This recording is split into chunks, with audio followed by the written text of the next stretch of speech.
Assalamualaikum warahmatullahi wabarakatuh.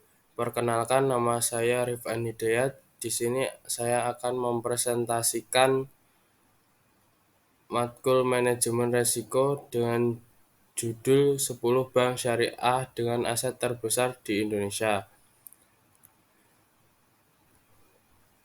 Yang pertama yaitu bank syariah adalah bank yang beroperasi sesuai dengan prinsip syariah yang mengacu pada syariat Islam dengan berpedoman utama kepada Al-Quran dan Hadis.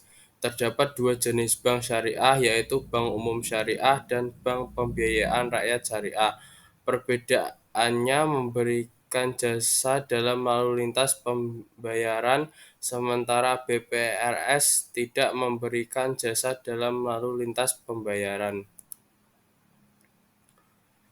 Selanjutnya, metode dan prinsip dalam bank syariah.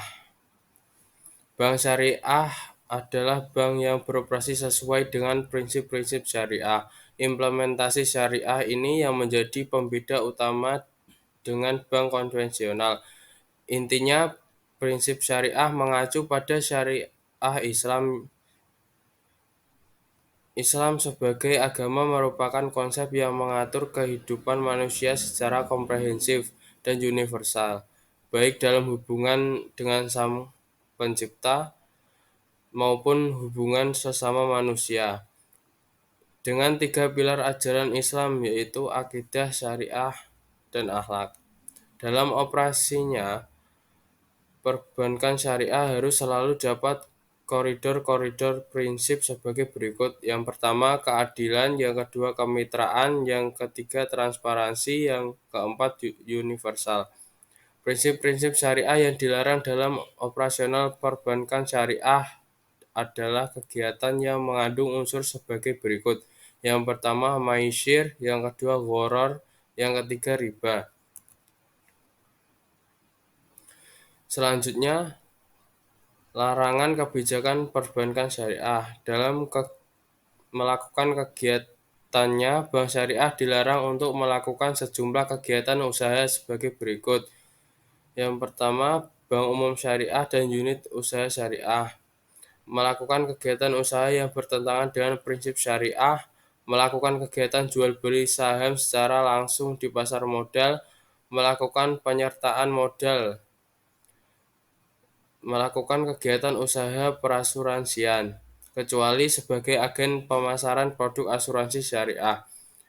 Yang kedua, bank pembiayaan rakyat syariah. Yang pertama, melakukan kegiatan usaha yang bertentangan dengan prinsip syariah, menerima simpanan berupa giro dan ikut serta dalam lalu lintas pembayaran, melakukan kegiatan usaha dalam valuta asing, melakukan kegiatan usaha perasuransian, melakukan penyertaan modal kecuali pada lembaga yang dibentuk untuk mengurangi kesulitan likuiditas BPR, dan melakukan usaha lain di luar kegiatan usaha BPRS.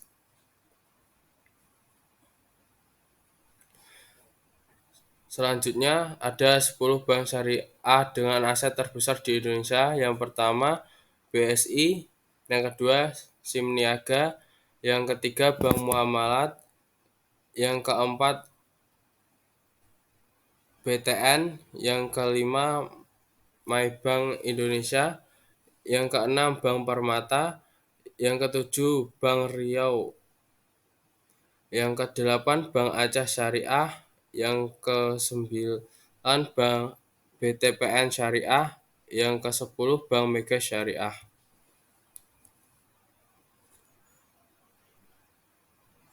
Selanjutnya adalah beberapa rincian bank syariah. Yang pertama, BSI menjadi pemain bank syariah pendulang aset terbesar di Indonesia. Bank SIM Niaga Tbk atau BNGA yang berada di posisi kedua. PT Bank Tabungan Negara Persero Tbk atau BBTN dengan aset 45,33 triliun pada tahun 2022. Meski begitu, BTN dikabarkan akan menjalankan aksi pemisahan atau spin-off pada US memilikinya menjadi BUS. PT Bank Maybank Indonesia berada di posisi kelima dengan aset mencapai 40,04 triliun rupiah.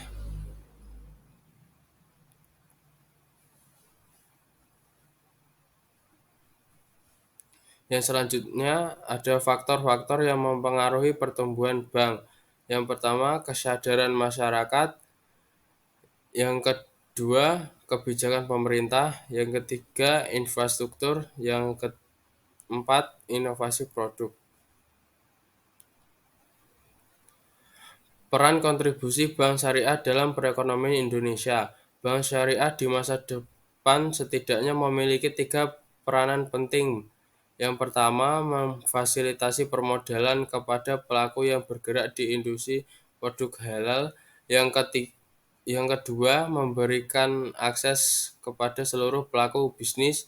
Yang ketiga, dapat melayani transaksi besar dan bertaraf global. Keunggulan bank syariah. Yang pertama, prinsip etis. Bank syariah menawarkan solusi perbankan yang lebih adil dan beretika sesuai prinsip syariah. Yang kedua, pembiayaan produktif. Pembiayaan yang lebih terfokus pada produktivitas dan pengembangan ekonomi yang berkelanjutan. Yang ketiga, keuntungan sosial. Pendekatan bisnis bank syariah berorientasi pada keuntungan sosial dan memperhatikan kesejahteraan umat.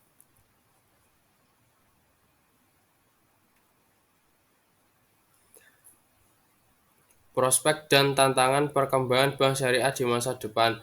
Saat ini bank syariah di tengah masyarakat masih jauh tertinggal dari bank konvensional.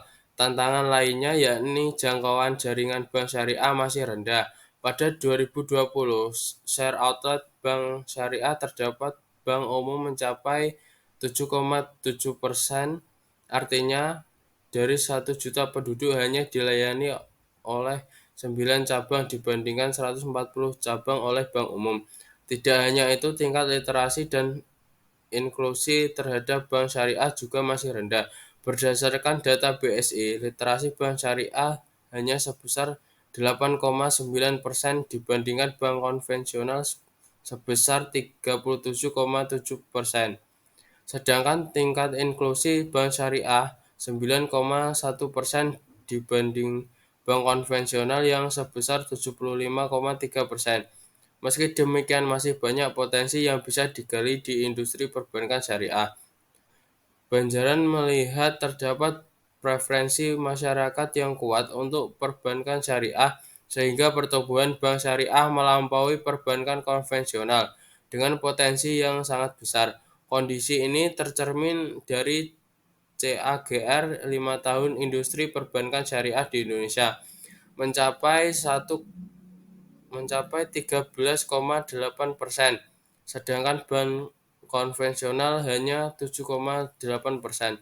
Potensial besar pertumbuhan industri perbankan syariah juga didukung oleh Indonesia sebagai negara populasi muslim terbesar di Indonesia. Strategi pengembangan bank syariah Indonesia. Strategi pengembangan bank syariah untuk menuju harapan tersebut dilakukan dengan mengambil langkah-langkah yang tepat dengan berpijak pada potensi dan permasalahan yang dihadapi. Salah satu aspek penting yang harus menjadi pertimbangan adalah pandangan dan pengetahuan masyarakat mengenai sistem bank syariah. Apa dasar teori produk bank syariah dari segi fisik muamalat, berbagai perspektif masyarakat terhadap bank syariah, dan bagaimana juga preferensinya. Selanjutnya, metode dan teknik pengumpulan data tersebut ada rasio profitabilitas yang merupakan belanja operasional terhadap pendapatan operasional. Yang kedua, return of asset atau ROE. Yang ketiga, return on equity. Yang kedua, rasio likuiditas. yang terdiri dari cash ratio dan financing to deposit ratio. Yang ketiga, rasio solvabilitas yang terdiri dari capital adequacy ratio. Terima kasih atas perhatiannya. Wassalamualaikum warahmatullahi wabarakatuh.